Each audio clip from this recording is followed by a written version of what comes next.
தமிழ்நாட்டில் பாஜக ஆட்சி என அண்ணாமலை தொலைநோக்கு பார்வையில் பேசியிருக்கலாம். அது அவரது சொந்த கருத்து என்று பாஜக மூத்த தலைவர் தமிழிசை சவுந்தரராஜன் தெரிவித்துள்ளார்.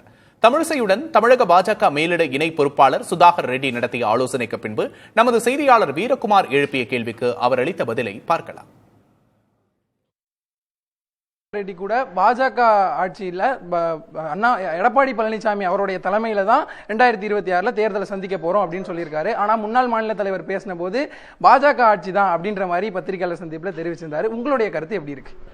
இல்ல, மத்தியில பாஜக ஆட்சி, மாநிலத்தில் ஒவ்வொரு மாநிலத்திற்கு ஏற்றாற் போல தேசிய ஜனநாயக கூட்டணி மாறுபடும். உதாரணத்திற்கு பீகார்ல யார் தலைமையில, மகாராஷ்டிரால யார் தலைமையில், அப்படி தேசிய ஜனநாயக கூட்டணி என்று வரும்பொழுது அந்தந்த மாநிலத்திற்கு ஏற்றாற் போல தலைமையில் நாங்கள் தேர்தலை சந்திப்போம்.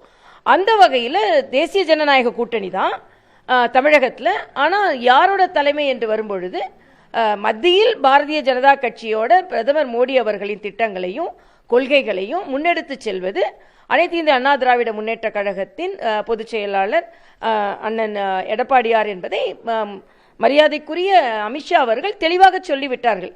தம்பி அண்ணாமலை சொன்னது ஏற்கனவே சுதாகர் ரெட்டி சொன்ன மாதிரி ஒவ்வொரு ஒரு தொலைநோக்கு திட்டத்தில் அவர் பேசியிருக்கலாம். அவரோட சொந்த கருத்துன்னு அவர் ஏற்கனவே சொல்லிட்டாரு. ஆக சொந்த கருத்து என்று சொன்ன பின்பு நாம் இந்த கேள்வியை கேட்க வேண்டிய அவசியம் இல்லை. கட்சியின் கருத்தாக இருந்தால் மட்டும்தான் அதை கேட்கணும் நான் நினைக்கிறேன். இது அதிகாரப்பூர்வமாக கட்சி என்ன அறிவித்தது?